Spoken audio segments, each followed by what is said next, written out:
Hello, fellow Movie Crusaders, and welcome to our latest episode of the Weekly Crusaders. With me, as always, or actually, I'm Sean Wasserkrug, and with me, as always, is Brian Michaels.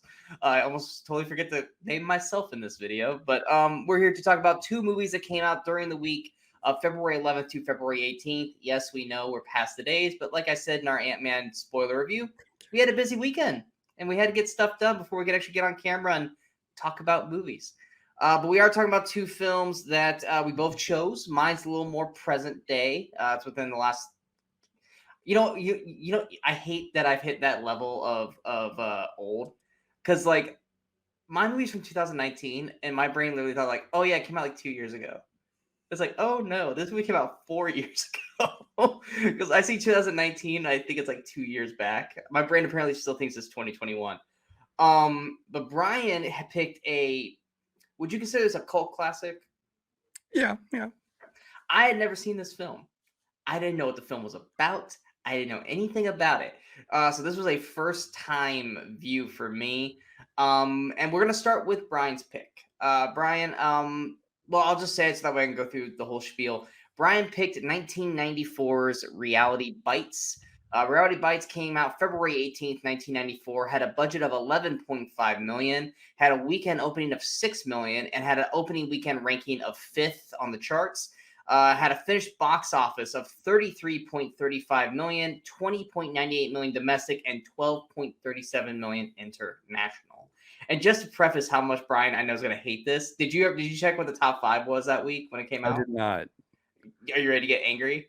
Okay. This is your top 5. It ended 5th. This is your top 5. On Deadly Ground, the golf film. It gets worse. That was 1, or that was 4? That was 1. Oh god. 2 was Ace Ventura: Pet Detective, in its third week. 3 was Blue Chips, which I was like, all right, that was a good basketball movie. 4 was Blank Check. When I was seeing this top 5, I was like, if Brian did not know this top 5, he would be fuming. Yeah. Blank Check beats Reality Bites in its first week. Actually, was this first week or second week for Blank Check? Well, people will take kids to see anything now. It was its second week. People will take kids to see anything with it, especially if it's got the Disney name on it. Yeah. But anyway, go ahead with your movie. So yeah, Sean picked a movie that's like 4 years old, and he thinks it's old. This movie, to me, this is a movie that's 30 years old, almost like 29 years old, and that just makes me feel so old, because this is a movie, I call it total Gen X comfort food. If you ask me to pick one movie that just basically symbolized Generation X, this is that movie. And in 1994, this was me. I mean, this movie was one of the two movies that kind of defined my early 20s. Yes, because I was that old. The other one being Empire Records, of course. I was going to say, was the other one Empire Records? Yeah, it was. And it really is just kind of the perfect snapshot, kind of a time capsule of the 90s, especially being in your 20s in the 1990s, because this is what life was like. I felt like this movie really spoke to me, and all of my friends kind of felt the same way. I looked almost exactly like Ethan Hawke back then when this movie came out. One of us has aged a little better than the other. I'm not going to say which. Did you have that hair? I had hair, and I had that hair. Yes, I did have that hair. I had the long hair. Oh my god! Is there any way you can find a picture of it so I can post it? Although I did wash my hair, which he apparently didn't. Yeah, that's very true.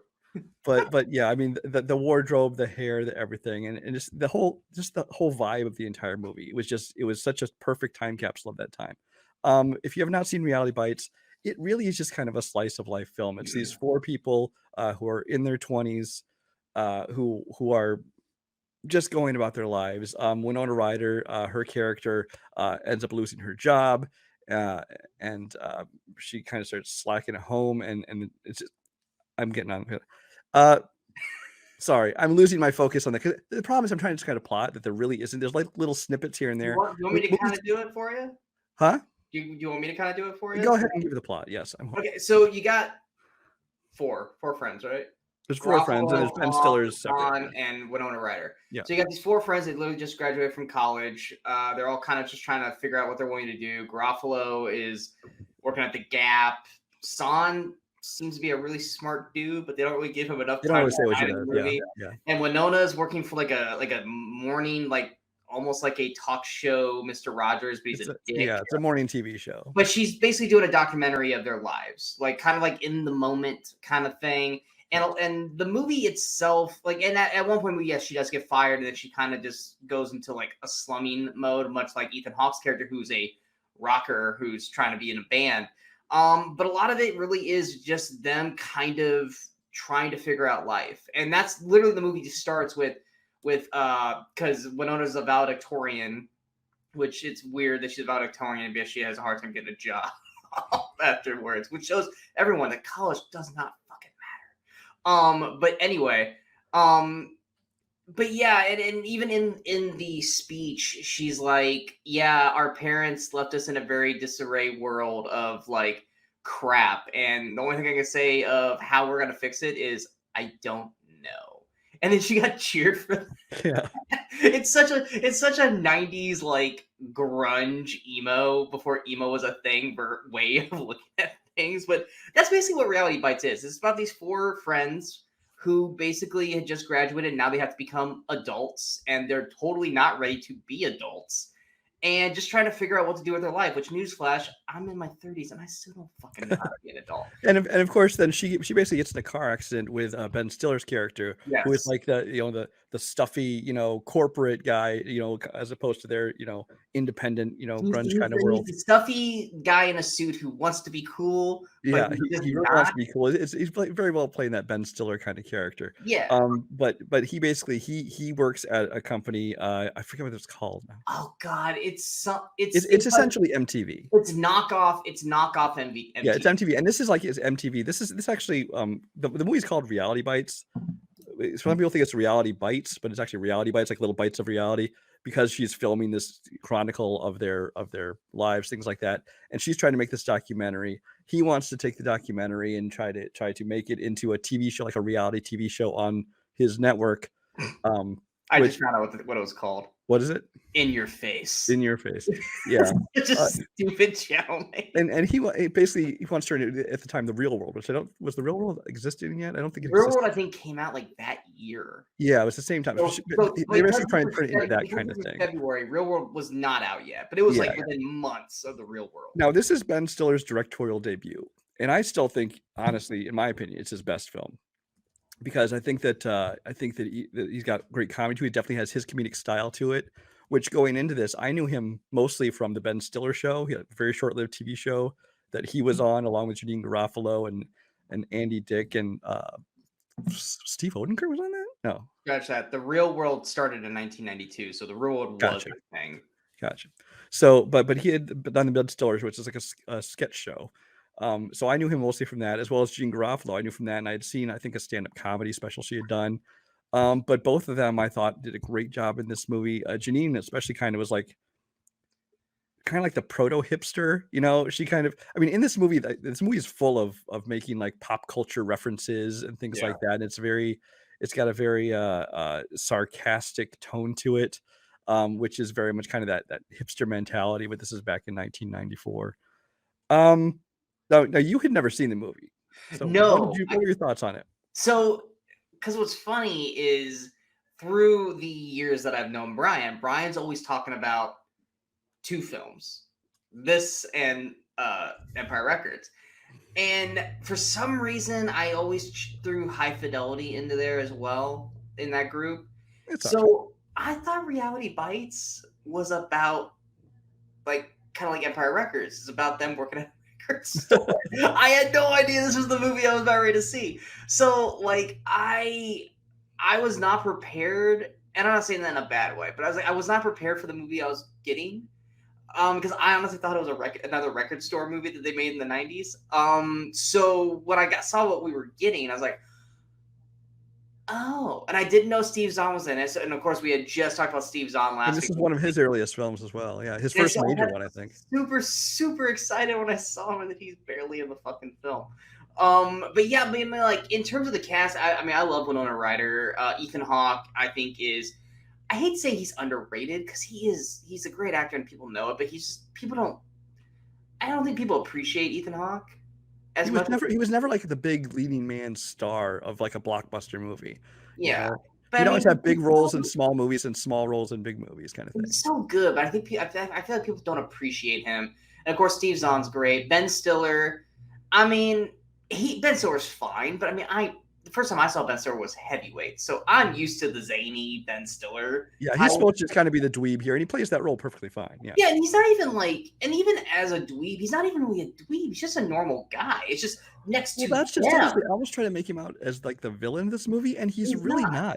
Like even towards the end of the movie, when he like says, "Oh, I gave your tapes to the guys," and he's kind of shaped it up and made it, and then he goes to like this presentation for it or whatever, this premiere of it or whatever, and they play it, and she gets all pissed off at this thing. And like, first of all, I thought it was better the way they did it, because if you just watch the raw tapes of their It's live, boring. it's boring as shit.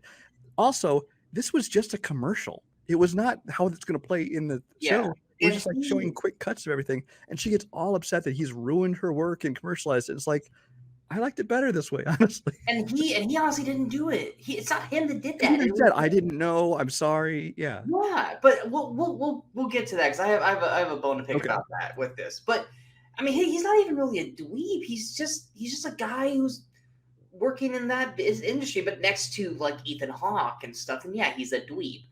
But it's Garofalo's basically playing Garofalo in like every role. Like that's her and everything she's in. But yeah, it was one of those things because my mind was set into it being this kind of movie. It took me a while to kind of like get into the film because I wasn't prepared for basically watching the real world. Because as I was watching it, I was basically like, okay, this is like watching the real world. The characters have this kind of even flow of you want to like them, but they're also kind of douchebags at the same time. Especially Ethan Hawke, yeah. Well, even Winona when she's doing like trying to find, not the job hunt, but like when she basically gives up trying to find a job and starts doing like, I still don't quite understand the gas card thing. You're gonna have to explain that to me. Well, because so her father, instead of giving her like a graduation gift, presented her a gas card and said, she thought she was getting a car. So I'm like, no, I'm going to get the gas card. We're going to pay this. I'll pay this gas card for a year. And then so when like one night they need some money, or they want some food. Nobody has any food. She goes, oh wait, I got this. So they go. No, I'm getting there. I'm getting there. Okay. So they go there and they just buy all their food at the gas station, pay for it with the gas card. That's it. So later on, again, when she loses her job and she needs money to pay for this phone bill because she's been calling this 900 psychic number, which is so 90. A 400, yeah. As soon as they say 900 number, you're like, oof. Yeah, she rolls like a $400 phone bill and she needs to make this money back. So what she starts doing is she goes to the gas station and like she'll go up to people and offer to pay for their gas with the gas card, and they just give her the cash. So she's keeping the cash, but it's all going on the gas card. And which is why at the end of the movie, your dad goes up like, why is this gigantic gas card bill? Because I'm watching it, it's like, I'm trying to like, now that you explain it, I feel stupid for not figuring it out. Yeah. But it was just like the way they were shooting it, I was like, I'm not quite understanding. Yeah, they're giving her the money, she's paying for the gas card. So yeah, it was like, but now that you explain it, they're all very selfish people in this movie. Yeah. Oh, they are. It's very hard. And honestly, if you think about it, Garofalo's the one character that actually, for the most part, has her shit together, even though she doesn't play it off like she does. She does. She's actually, granted, she works for the Gap, but she's getting promoted. She's growing up in a way while still trying to be herself. And then you got Steve Zahn out here kind of doing his own thing because he only pops in and out. But by the end of the movie, I was actually really caring for the characters and really liked, the dialogue and stuff like that. And then of course I got my qualm about the ending, which I'll hold off. But I mean, I will say for probably about it took me about the first 30, 45 minutes to really like kind of like go, okay, my brain's wrapped around what this movie is. So now I can actually start kind of understanding and enjoying it. Cause I kept waiting for like, I thought it was a comedy. I thought it was going to be about like these kids that work at a record store. And I was like, oh shit, that is so not this movie. So it took me a little while to get into it. But once I got into it, I actually did enjoy it. Oh, it's definitely a comedy. There are so many quotes. It's not really laugh out loud. Comedy. Not like a wacky laugh out loud comedy, no. But there's so many lines in this movie. I thought it was so well written. It's like that. I still to this day, I quote. It's one of those things I quote, not even knowing I'm quoting a movie. I've just absorbed them into my daily, vocabulary I use all the time. but yeah, I loved everyone in the movie. Like I said, it was one of Steve Zahn's first ones. This was the like prime Winona for me, because from like Heathers through like Alien Resurrection, she was like at her most adorable. I had the most massive crush on Winona Ryder. Everyone had a crush on Winona, and if you say you didn't, you're lying. But the thing is, except for like Heathers, and like especially after that, she went on this run of just doing like period pieces, whether it be Dracula or Age of Innocence and all these other things.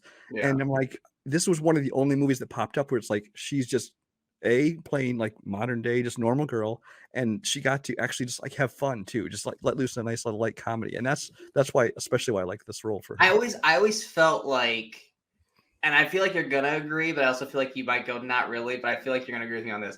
I feel like our like Winona Ryder crush literally transferred in 1996 to Rachel Lee Cook, because it was like that same kind of character. Like I feel like it like because Winona was, like I said, doing other things, and then it just kind of went and transitioned into Rachel Lee Cook, and we just kind of rode that wave to some extent. Although still to this day, like I watch Stranger Things, I'm still in love with Winona Ryder, honestly. Oh, I'm not saying I don't. I still. I mean, hell, I was shipping her and Hopper. But yeah, she kind of took over that like that little kind of pixie cut young female. Yeah. Because like the last time I think I looked at before Stranger Things, I think the last time I actually looked at Winona Ryder like cute was probably Mr. Deeds, because she stopped doing stuff for the long. Well, yeah, she had her own issues. But yeah, absolutely. But like, but Ethan Hawke, Ethan Hawke's playing. I mean, back then it wasn't a type, but nowadays, like I was like, I've seen this character like 1,000 times already. Like I already know where this character is going. But back in 1994, that wasn't an archetype character. So it was one of the things where I kept having to go, this is probably one of the first ones to do this, even though I've seen it probably done better now. But he's still great in the film, and especially like when he eventually they actually do let him sing at the end. Actually, was really enjoying that part in the bar. Like everything in that bar, I thought was great. But that whole bar thing was fantastic. Although it was really just expressing how he's even more of an asshole than in the bar. More people plays how fucking damaged he is. That he can't get out of his. He's a guy who can't get out of his own way. Yeah. Like he's getting what he wants. He finally gets what he wants, and yet he self-destructs in a childish manner. And then when he has the chance to fix it, he just digs his feet in and stands firm. And then in turn continues to dig deeper and deeper and deeper. You're just watching the self-destruction. And you're just like, dude, you're so fucking dumb.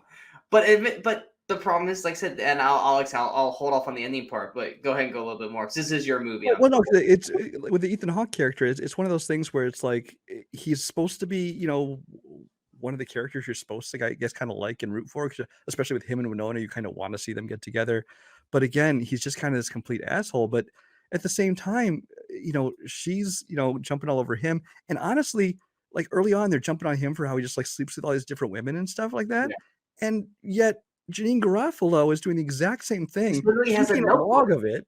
Yeah, she's the guy where she can't remember the guy's name she was with last night. But she has a job and she pays rent. I know, but still, but they're not jumping on him for that at first, because loses his job for stealing a Snickers bar or whatever it is.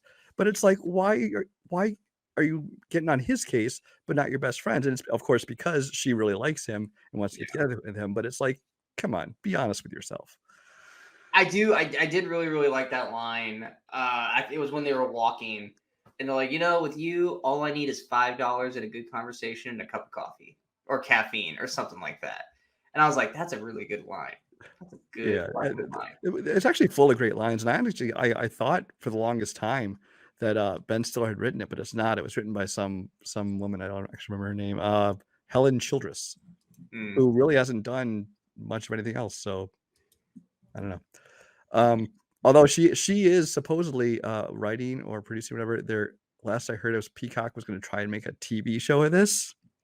I don't think that's going to be. I don't think that'd be. Well, no, here's the problem: is I'm pretty sure what it's going to be is one of those things that's like essentially name only. I'm unless they said it in the '90s, which they could. I can see it just being basically a bunch of young people living together in their 20s and living their lives. So I think it's going to be one of those things that's basically in name only. But yeah, apparently she's involved in that. But the thing is, what made this movie for me is the time period. I mean, you could make this movie today and it would still be enjoyable, but it's just one of those things that I tend to gravitate towards just because, like I called it, a Gen X comfort food. This is just something I go back to, and it just reminds me of my life at this time. You know, the soundtrack is so very mid 90s, and I love every song on the soundtrack. This is where that Lisa Loeb song "Stay" came from. It's got, you know, U2 and a bunch of other bands on there. Yeah. And then, just like I said, the cast in a lot of their earliest, Renee Zellweger is in an extremely brief cameo. A blink and you miss it moment. I was like, oh, that's Renee Zellweger. She's clearly gonna be in this for. This is obviously pre-Jerry Maguire. It's pre-Empire Records by a year. Yeah. It's, you know, she hadn't done much of anything. I think the only thing she'd done is her brief blink and you miss it cameo in Days of Confused. Yeah. So, literally, but I mean, if you're not paying attention, you won't see her because it's only like a half, like a side shot of her. Yeah, it's essentially just it's Ethan Hawke walking out of her apartment and going home. Is all you see. But and then also David Spade. Oh yeah, David Spade spot worked great for me. I loved all of that. It's not an auction. Yeah, but all this stuff. But this is just a movie that I honestly can't give you a unbiased opinion. Like if you said, what would this movie, objectively speaking, what would you rate this movie? I can't do that because for me it's totally subjective, and I love this movie to death. Yeah, like I said, and my problem with it is the ending, because yes, technically you're supposed to be the movie is trying to technically make you root for getting Ethan and Winona together, but it's like they're so not the best relationship. Now you hope that eventually they grow and they're gonna be together, but it's like you said with Ben Stiller's character. Oh no, that relationship did not last. There's no way that relationship. They're the type that's gonna break up like 18 times and get back together 19 times until eventually one of them just gets sick of it, or Ethan Hawke just basically leaves and you never see him again. Ben Stiller's character, like this, I felt so bad for his character because it's one of those you're waiting for him to do something bad or do something stupid. That's gonna be like so that way, like the viewers feel okay with her going to Ethan Hawke. Mm-hmm. But through the movie, Ben Stiller's never done anything wrong. Like even if at that video presentation, if he had been the one behind it, and she could be like, "You just don't get me. We're just totally wrong for each other."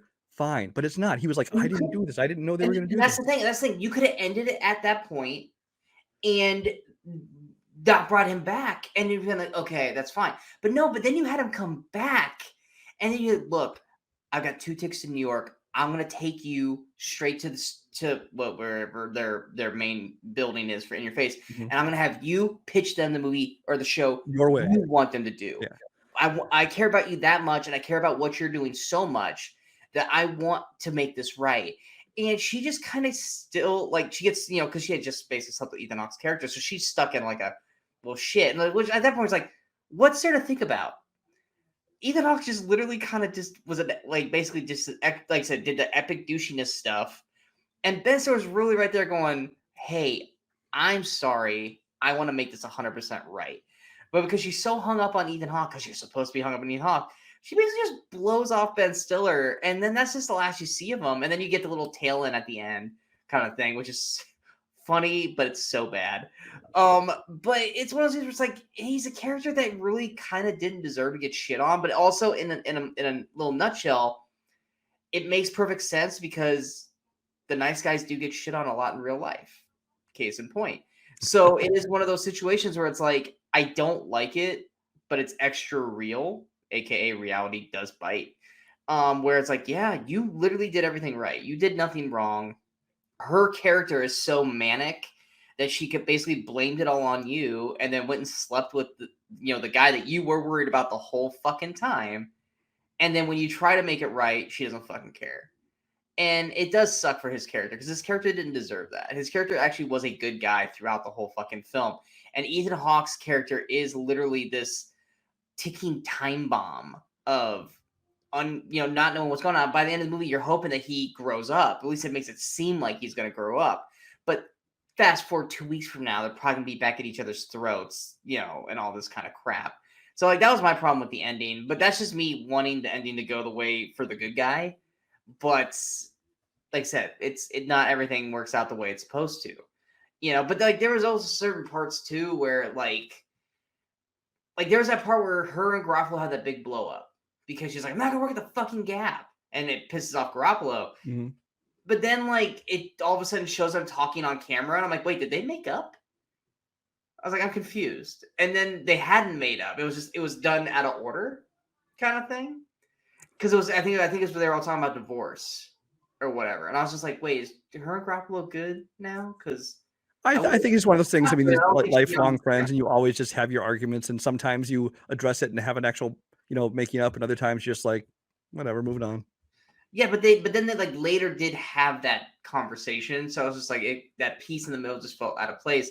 Steve Zahn, I honestly felt like his character had a really important arc, but they just didn't want to give him the time to have that arc mean something, because he basically found out that he's gay and he wants to come out to his mom, Mm-hmm. but then they just kind of skim over it, and then that's it. They're just like, that's in 1984. That is actually a really, really That was a big deal in important storyline. 1994, and I thought that and Steve Zahn, I thought he was definitely at his doing his Steve Zahn thing, and even in the moments where he was talking about coming out, like they do the little stage Yeah, thing, him and Jeannie Garofalo, it's hilarious. which I like that. That was great. But then they show like afterwards, and like it didn't go so well, and he's kind of upset and stuff like that. And it's like I liked that character, but you're right. I mean, now granted, it didn't really affect the movie, so putting anything more in here, his storyline might have just been Yeah, superfluous. but nothing with Janine Garoppolo's character mattered either. But we focused on her a good chunk too. Yeah, well, she was largely comic. Well, I think they were both just comic relief kind of friends. But so I didn't think it was a fault of the movie to not include more of this like Steve Zahn storyline. But at the same time, like I get it. No, but I just felt like they could have taken some time, because like it got to the point where the movie did feel like it was at a standstill, with Winona kind of just slumming more and more down the rabbit hole of not having a job. That I was like, they probably could have used this time to, because I was getting kind of over Winona's attitude of her character, and I was like, they could have dedicated this time to Steve Zahn. They could have had Steve Zahn maybe like go and try to talk to her about it and say, hey, like I want to do this, and then have Winona be like, I want to film this, or I want to see what your action is. Let me help you do this. Like you could have had that little scene just to give Zahn something more, and maybe even give Winona a moment of not coming off so fucking selfish of a character. But I know everything I'm going to say. You're like, no, fuck this. I love this movie so damn much, and I didn't hate the movie. Actually, I think I gave it 4 stars. But it was just little things like as I was watching it was like more like there were things I was like, I think they could have done this and it could have worked better, but I still liked what I got out of it, even though it wasn't the movie that I was expecting to get. Right. Like with Winona, right? Like we talked about how none of them are. I mean, they're both all kind of likable on a one level, but they're all completely unlikable on another level. Yeah. And that's one thing you kind of got to struggle with. But like especially Winona Ryder's character, like what gets me is the time that her boss yells at her or something, or he finds out that he doesn't want her around, and so she goes and like sabotages his note cards and has him saying like all these horrible things like I like young boys and things like this on the air, and then she's all shocked when she gets fired. I'm like, what did you think was going to happen? Yeah, she's like, I got fired. I was like, well, duh. Like, what do you think? Because like there were times I honestly like pre-guessed that was gonna happen at some point, because Mm-hmm. I remember at some point he's like, where's my questions? And I was like, man, like that is the wrong person to piss off, because you seem to you can't do your job without her. And I was like, watch her fuck this up. And then all of a sudden, like 20 minutes later, she goes and does that. And I was like, wow, I didn't even know that was going to happen. But yeah, but her ability to be shocked that got her fired. I was just like, well, yeah, that's like you going and slapping your boss and then going, what? I got fired for that? Yes, you got fired for that. Like, what did you expect? Which honestly, sadly, is actually very representative of a lot of people in their 20s, because I've seen at many jobs where I've been a manager or I've been other things that people like, are shocked they aren't allowed to act a certain way or do certain things. Like, this is the real world. You're not a high school student anymore. There are people still today, the people I'm doing that crap right now at my job, who think that they just can do whatever the hell they want. It's like, this is a business, man. Like you can't just do that. But What it is. But yeah, I mean, like I say, this is what I like to call a time capsule movie, where it totally is of the time in 1994. Because even like at the time, like I was 9 when this movie came out, but going back and like watching this now, I'm like, oh yeah, all this stuff. Like I was 9, but all this stuff totally is hook, line, and sinker. Like, yep, this is totally the 90s right here. And it was one of those things where it was just like, like you said, you could do it today, but it's like, I don't think you could do it today and have it work well. Now, you could do it today and have it based in the 90s and it could work, but if you're trying to do it like modern day, no, because then you just have a bunch of entitled bitches who get super defensive and get And they're on their phones the whole time, not talking to yes, each they're other. on their phones the whole time. They're talking about how like they're getting blasted on social media because they said something that was, these people took it the wrong way and blah blah blah blah. Which we already did that. That's Kate Hudson's character in fucking Knives Out. But they couldn't do it by today's terms. Now they could do it in the 2000s. They could do it in the 80s. But I think the 90s it is right in that. I think it's kind of the perfect time frame, which is probably why this movie is such a cult favorite for someone like you and other people of our ages in the 90s, because it does have that kind of perfect in a bottle moment for a lot of people. And yeah, I mean, when you got to that age and you graduate college and you're like, what's next? Because I'm sorry, most people don't come out of college and immediately have a job. So it's like you have a degree, but it didn't mean jack shit for any of the characters in this film. Like Garofalo, graduated and she's a manager at the Gap. And Ethan Hawke, did Ethan Hawke graduate? No, they said he could go back and he could Oh, have. yes, right. He was 10 credits short. He was 10 Yeah. credits short. And like Winona is the freaking valedictorian, but she couldn't get a job. She couldn't even get a job at a freaking fast food joint. Like, come on, really? Even I didn't buy that one though. but the Gap was too good for her. But she was gonna go work at Wiener Schnitzel or Wiener Hausen or whatever the hell it was called. I still love that line with David Spader's like, "How do you think I got here? I've been here for like 4 months." And I was like, wait, what? She's not been here for 6 months. 6 months. And I was like, oh man, that joke just hit so much better because of that last second line. But no, I enjoyed it for the most part. But yeah, anything else? No, that covers it. All right, we're gonna go to my movie, which I said I thought came out 2 years ago, but it's actually 4 years ago. We're talking about I consider it a cult kind of favorite, but it did make a shitload of money. So I don't know. I just feel like not enough people talk about this movie, and that is Alita: Battle Angel. Alita: Battle Angel came out on Valentine's Day in 2019. Had a budget of 170 million. Had a weekend opening of 28.53 million. It was number one its opening weekend. It had a finished box office of 404.98 million, 85.84 million domestic, and 319.14 million international. Now, I never read the Alita books, like comics. Can't remember if there's an actual like anime of it. I'm sure there probably would be. But they had later made a one short like anime of it, but it was basically just from the manga books. Yeah, this is I literally only have just this movie. It was directed by Robert Rodriguez, and James Cameron basically helped with the film as well. I think he was just producer, right? He was a writer. He was a writer. He had been planning to make this movie for decades, honestly. Yeah. And then basically because he got obsessed with nothing but Avatar, this is one of the many projects that he ended up getting pushed by the wayside. And finally he decided, you know what? I'm just going to produce it. I'm going to let somebody else direct it. And so he still produced it and I think co-wrote it. And then but Robert Rodriguez directed it. Yeah. Yeah, and I'm not going to come out and say that this movie is the best, because it's not. It has its problems. Even as I was watching this movie in theaters, I was literally picking out the problems it has. But I actually really, really enjoy this movie. I actually think it's a lot of fun. And I think a lot of people really attack this movie first off because of the eyes. I think that was the big thing everyone attacked, was the eyes of Alita, played by Rosa Salazar, who I think she does a fantastic job in this film. What I do think, though, is I think this is one of those movies that would have worked better as a series on HBO, because I felt like the first hour of this movie was like 4 episodes. Like you had like the intro of Ito, played by Christoph Waltz, who's always great and everything. Finding her and building her, and then like her, basically coming to life.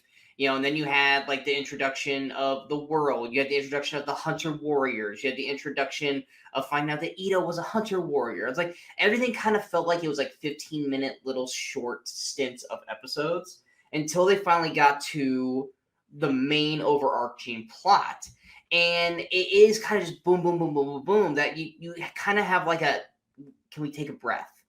like whereas a TV show can take that breath, can take that time to develop this world a little better, give a little more backstory instead of just being a exponential dump or exposition dump in the middle of the film for like 2 minutes of dialogue, because there is a big world here and there's a big war thing that happened. And then you have the way the world is now. You have Zalem up there, which they just kind of say that stuff in passing. And then you have Motorball,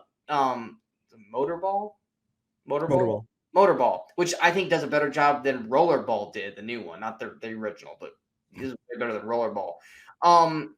There's just so much happening in this movie that I feel like a TV series would have been better for it, but I still enjoy this movie quite a bit. I know you're not as big of a fan of this movie as I am, because I remember seeing what your Letterboxd score was before I picked the film.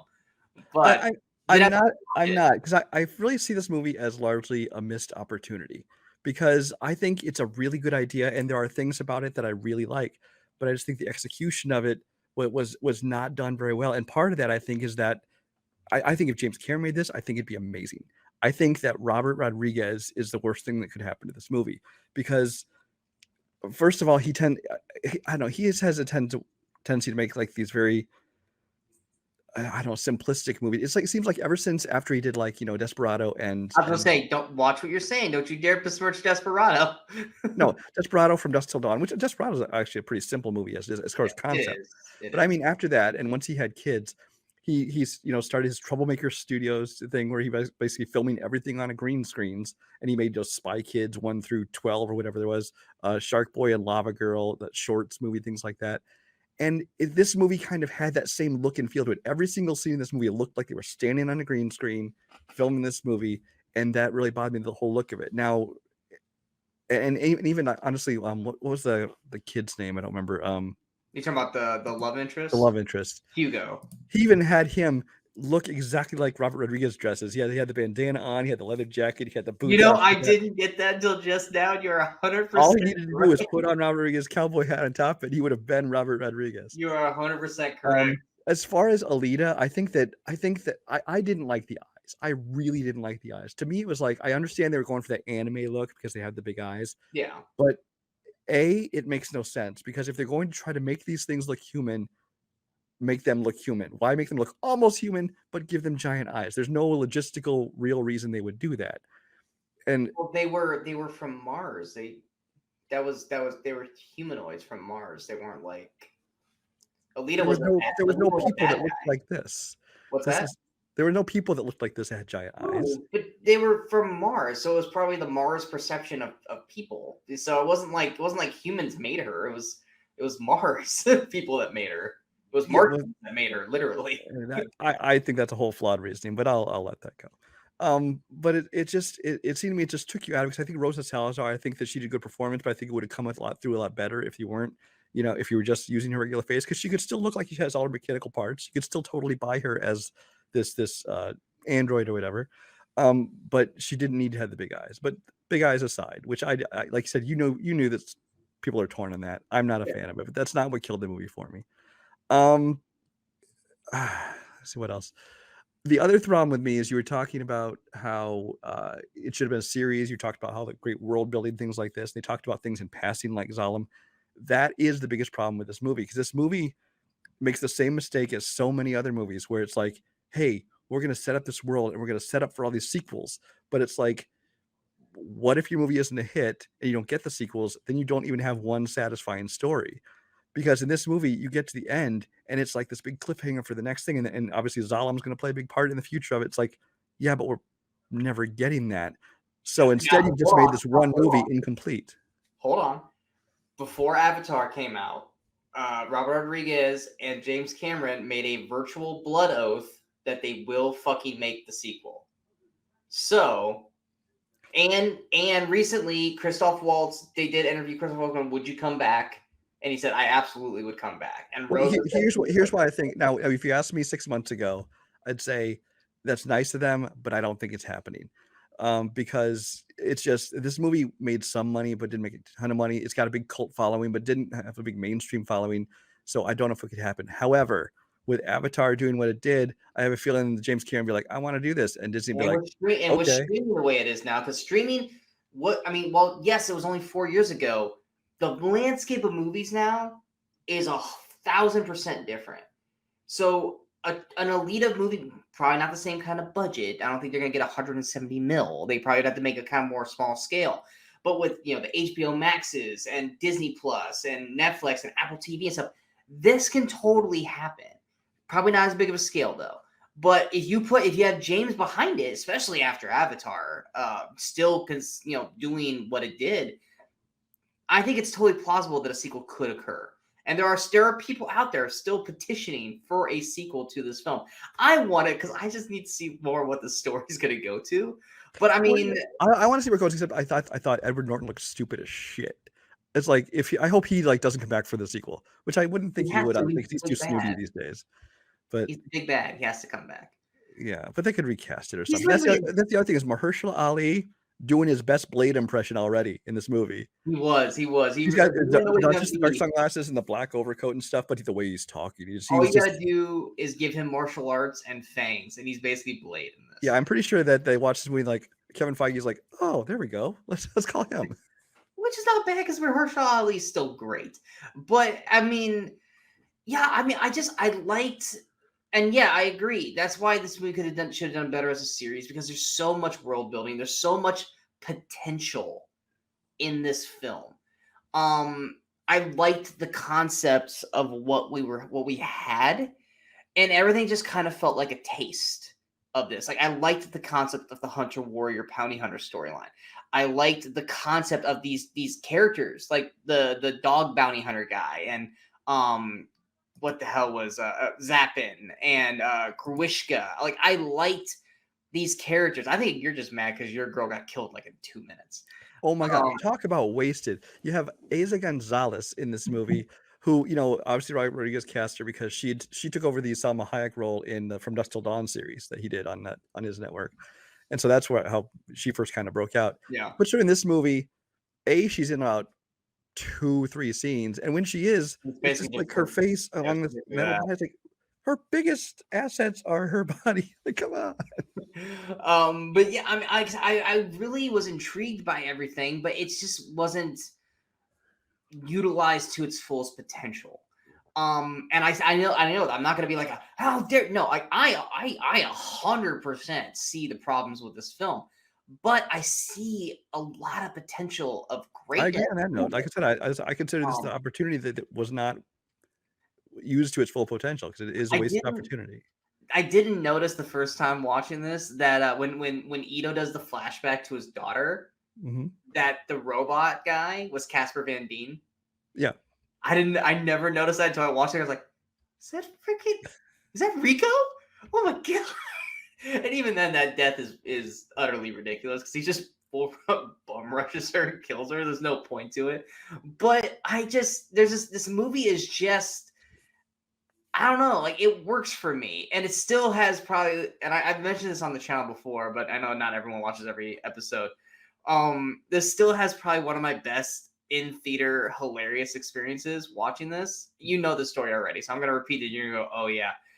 Brian and I both hate talkers in theaters. We hate when people talk. We hate when people try to make a movie about themselves.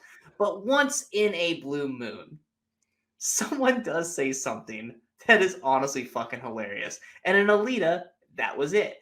And I believe it was the scene when Alita gets the new body and she's like talking to Hugo and she goes, yeah, I have different sensor or different like touch senses now and stuff like that. Basically saying, hey, we could maybe have sex, which I still don't know how that would work. But you get this moment, and I think it's also the moment too where she like tries to give him his heart, like, hey, you can take my heart and we can just replace it and do this. And I have this couple behind me, and this guy goes, but she a robot though. But she a robot though. And he just kept repeating that. But she a robot though. Finally, his girl just goes, why the fuck does that matter? He goes, because she's a robot, though. He can't fuck it. And I just started... These people have never heard of real dolls. and I just started dying, laughing, clapping. I was like, he ain't wrong. But that was just... Because you could just tell he was getting more and more frustrated. Because it started with like, she a robot, though. And then he get louder and louder. And then she just fucking had enough.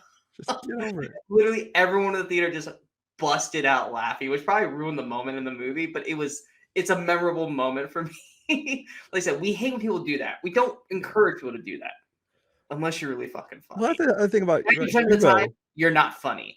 The But other it thing about works for Hugo is so Hugo gets stabbed, and then the solution to save him is to lop off his head and just keep it going with like the it's just with connected to her, yeah, her with her thing, yeah. until they go and give him this cybernetic body, and it's like, and they go through all this trouble, and then like the next scene, oh, he's dead anyway. Well, part of me feels like in a sequel, and like I said, this is me Oh, he not just going oh, they did one of those movies, one of those deaths where he falls into the smoke. So who knows? well, That's yeah, what because are. like, and I've never read the comics or anything, so I have no idea where the story goes. Yeah. But part of me feels like it's gonna be one of those things where he would be back in the sequel. But even though we do jump ahead, because we do jump ahead, and she's like in the main league now, and like Jai Courtney is in this film, and you know that his character's gonna be bigger later. And there's someone, Michelle Rodriguez, she's got a small part in this. She's gonna be bigger down the road, much like in Avatar's sequel. We have was it as Eddie Falco? Is it? Edie Falco? Is she in this one? I don't know. She's an Avatar. Okay. But she's supposed to be like the big like army guy or big bad army person. Oh yeah. I remember now. And you know that's building up for the future Avatar films. And in this, they're doing the same thing. You got Jai Courtney, who's like the guy who's the champion of motorball, and you only get him in that one brief moment. You're like, oh, he was going to have a bigger part in the sequel. And same thing goes with Michelle Rodriguez as they're doing the flashbacks of Alita's past life, which we never saw her die. So either A, we were going to get more story of that, or B, she was actually going to show up at some point down the road. So they leave all this up. Plus Edward Norton, figuring out that Edward Norton is I forgot what the Edward Norton's character's name. I forgot what the character is that he plays, but he's the main bad. But they didn't unveil that it was Nova. They didn't unveil that it was Edward Norton until like literally like the last 10 minutes of the freaking movie. But it was all this stuff was leading up to this sequel. Now you could chalk it up to also COVID happening the very next year and everything kind of stopping it, but it's one of those things where it's got a long road ahead of it. Because even if they were to say today, hey, we're going to do Alita Battle Angel sequel, we're still probably another 2-3 years out. Because they got to get the cast re-signed, they got to start shooting, and they got to start doing the VFX and all this kind of stuff. So, I mean, as much as we want a sequel, at the earliest, we'd be looking at like 2026. And at this point, I honestly feel like they wouldn't make a sequel. I feel like they would reboot it as a series or put another movie in that same world. I can see them more or less restarting it and doing a series, which I'm not against it, but I would really like to have Rosa Salazar back as Alita because I think she did a great job as Alita, and I would love almost like they said, hey, we're gonna redo this, we're bringing the cast back, because basically all you really need is Waltz and Alita, and you can redo Nova. You don't have to have Norton for it. Here, I say, you know what? Let's just cancel all future avatars because I don't give a shit. You said that, but you liked it. I thought it was decent. I wouldn't care if it didn't exist though. I never saw it a second time. Even I don't know if I will watch it a second time. So I'm like, I mean, I will when it comes out on like 4K. But if my choice was to have future avatars or have other movies, I would absolutely cancel all future avatars, fire Robert Rodriguez, and let James Cameron make Alita Battle Angel 2. Man, just total hatred for Robert Rodriguez. Well, because Robert Rodriguez, I really liked him early on. I really liked Desperado and From Dusk Till Dawn even. Has he become your M. Night Shyamalan? Once he started doing, he started doing all the kid stuff, and I wasn't a fan of Sin City either, and these things, and so it's just like I just haven't cared about anything he's done in the longest time. See, I love Sin City, but yeah, I mean, I'm in agreement. As much money as Avatar is still making, if you were to tell me, hey, you either can keep having James Cameron keep making avatars, or you can have James Cameron do other stuff, whether it be Alita or whether it be the other 25 projects he canceled because of it. Yeah, brand new projects in general. They don't have to be Terminator. They don't have to be Alien. They don't have to be anything. Just new stuff. Yeah, I'm gonna take the latter because, well, yes, Avatar was enjoyable both times. I don't necessarily need to see that world anymore. I'm okay if I do. It's like the Fast and Furious. I don't need any more Fast and Furious movies, but if you're gonna keep making them, then sure, I'll watch them. But I don't care enough about the story to want to see this thing continue. But if you Yeah. make them, I'll be there to check it out. And that's the same thing with Avatar. As great as Avatar is doing financially, which, I mean, let's face it, it's always going to be until probably they get to like the fourth or fifth one. You're like, oh, is Avatar not doing well? It only made $1 billion. But Only yeah, 1 billion? Oh, jeez. I know it's a total epic failure. But I mean, it's well, they created their own freaking like theme park. Avatar ain't going away anytime soon. Yeah. But yeah, I mean, I would love to see James Cameron take the helm of this. And you can keep Robert Rodriguez on because I think Robert Rodriguez would do good in certain aspects of this, not directing, but whether it be the writing or whether it be the action. Because I think Cameron's good with I action. think the Robert action scenes Rodriguez is really well done. I will say I that. think Rodriguez has a great eye for action. We know he does. So I would keep him on as help like a writer producer and have Cameron take the helm of this. Much like with like Spielberg directed with Indy, but it felt like it was more like George Lucas was kind of messing that up. He was like, For better or worse. Yeah. just let Spielberg do Spielberg. But yeah, like I enjoy this film, and there's gonna be another movie that we're gonna be talking about next month. That's one of my picks that I feel like is a movie that is criminally attacked for all the wrong reasons, and I'm gonna try to defend it. Now I could rewatch it and be like, oh no, wait, it's all warranted. But I remember when it came out in theaters, I defended the hell out of it to no ears.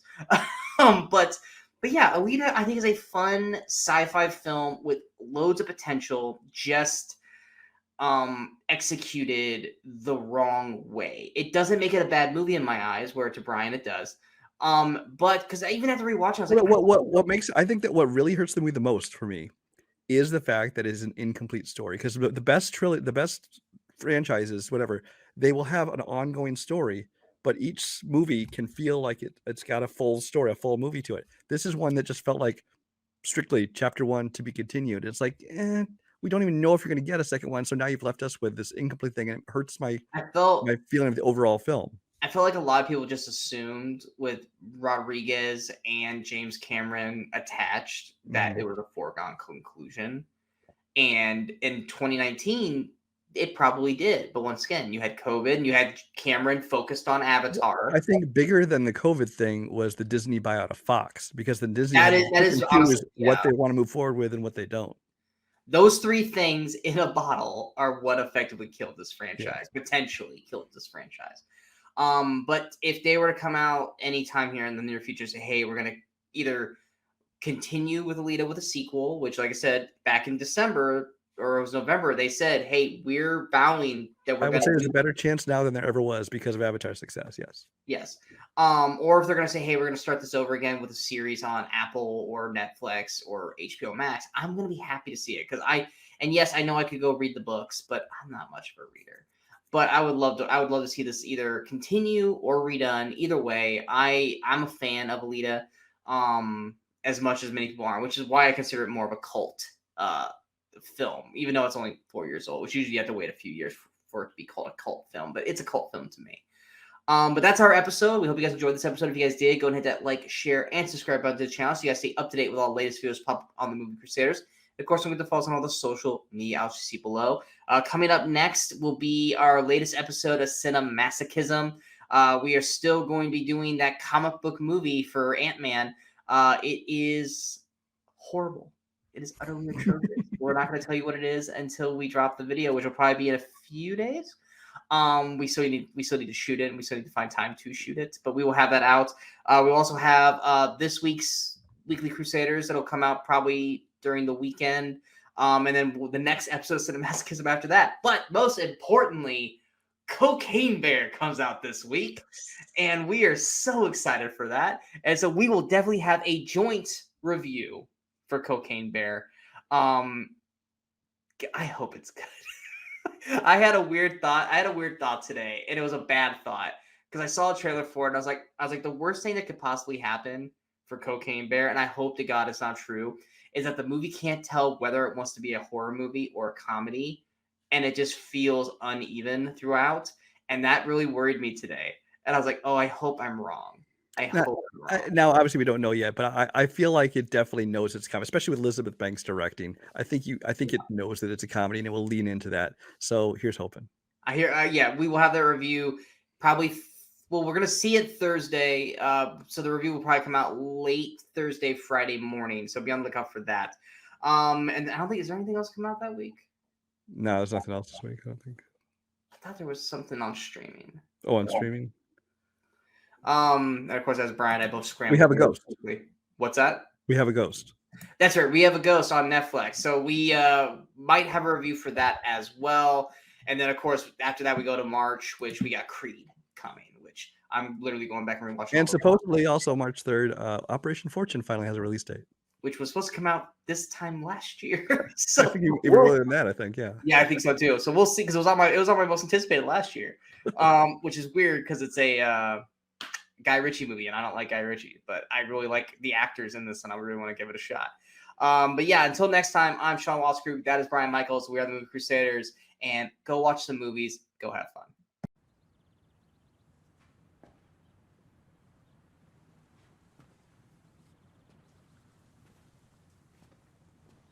You're still here. It's over. Go home.